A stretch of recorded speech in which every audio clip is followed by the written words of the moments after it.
No, when I was watching it, I actually said I would burn a house down. It's the first thing I'd do. Hey guys, I'm Hamby. This is Greg, and we're talking Fear the Walking Dead. Yep. We are on Season 1, Episode 5, the penultimate episode before the finale, and it was called Cobalt. Greg, a lot of stuff happened. What'd you think? It was a great episode. It was probably my favorite one so far, because they covered a lot of ground, and we finally saw the most of a society finally collapsing and people starting to accept it. At least from the standpoint of, like, we saw the kids in the house. Things aren't going back. No, and they could tell this is the point of no return.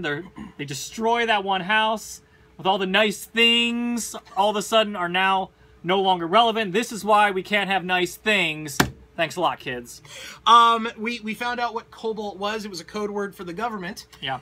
They were evacuating the LA basin, and apparently the government had a scorched earth policy because the idea was if you can't get out, you're not going to become a zombie. They're going to just kill everything. And that's why they were systematically probably sweeping the neighborhoods, just killing people. And then as we saw, they started looting. But why even bother doing that if you're just going to leave the people there to fend for themselves? Militarily, is what I'm saying, as a threat, anybody living can become a zombie. Yeah. And I can see... I'm like, okay, I see that rationale. Totally inhumane, and you've given up on a populace. But a lot of stuff happened. Griselda with the foot, Daniel, Daniel's wife. We called it. Yeah, she went septic and she died.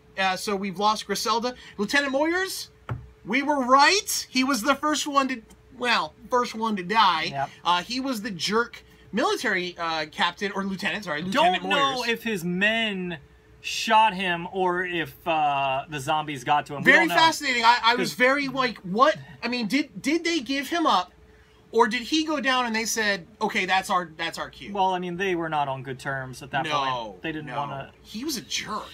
Yeah, he wasn't the best. And another military guy didn't have a good day. Reynolds was kidnapped, was tortured, and was flayed alive. Yeah. And he's still alive. Hey. Yeah, that was a kind of interesting scene. He just kind of was like digging at his arm. He was taking, I don't really know how torturing a layer of works. skin off of at a time. Yeah. And that's really brutal.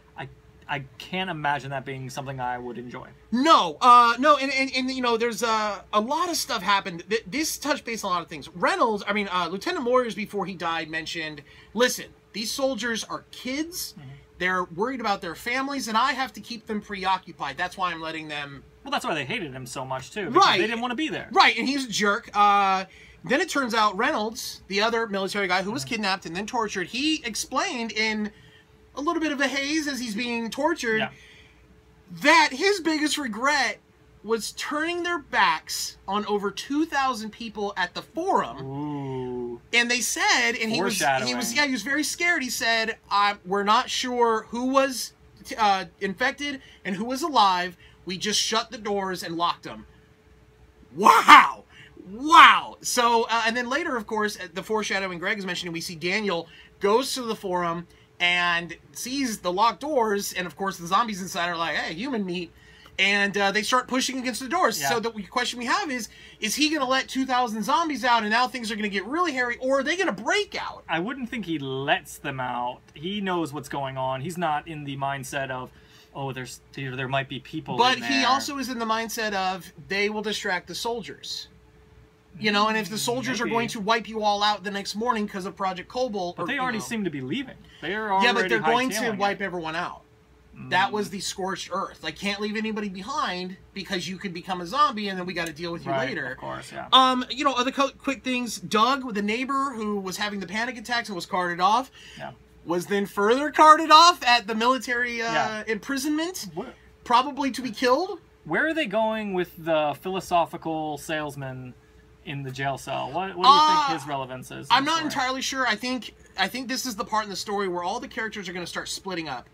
And it's going to be one of those things that maybe the entire season 2 will be, how do these characters get back together? Who do they meet along the way? If you go by the Walking Dead sort of trope, where people get split up, new characters get introduced on the sides, and then everyone comes back together, that could be...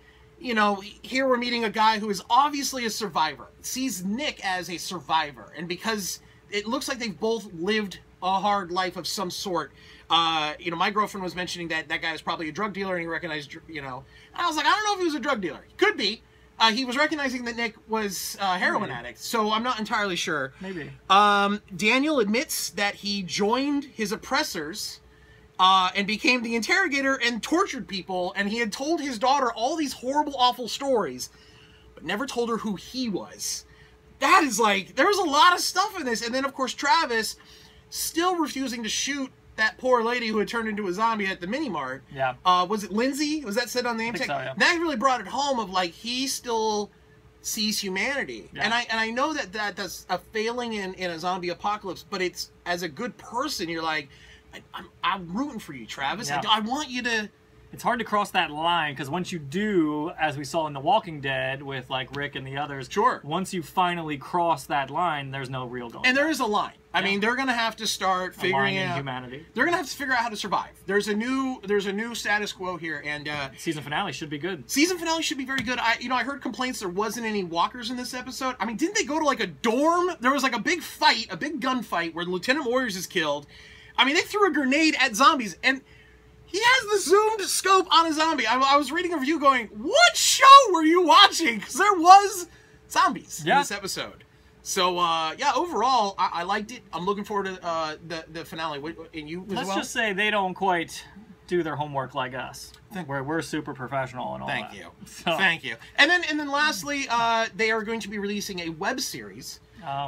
Based on Fear the Walking Dead. It takes place on a plane. And I think that's the plane we saw take off in, was it episode 2? Yeah, it was one of the first episodes. Or episode 3? Yeah. Because one of the characters made a very longing. He looked up, plane was taking off, and we were like, what did that mean? I think that's going to tie into the web series because it says they're going to introduce a character who will be in season 2. So if you guys would like to see us review those, I'm more than willing to do it. But we've got one more episode of Fear the Walking Dead, and then we'll be jumping into the Walking Dead. Yep. I'm Hamby San Diego on Twitter. Greg is at @onTheReg_Greg, and you can find these videos, of course, on YouTube.com/HambyPlaysGames. Thanks for watching, you guys, and enjoy Fear the Walking Dead.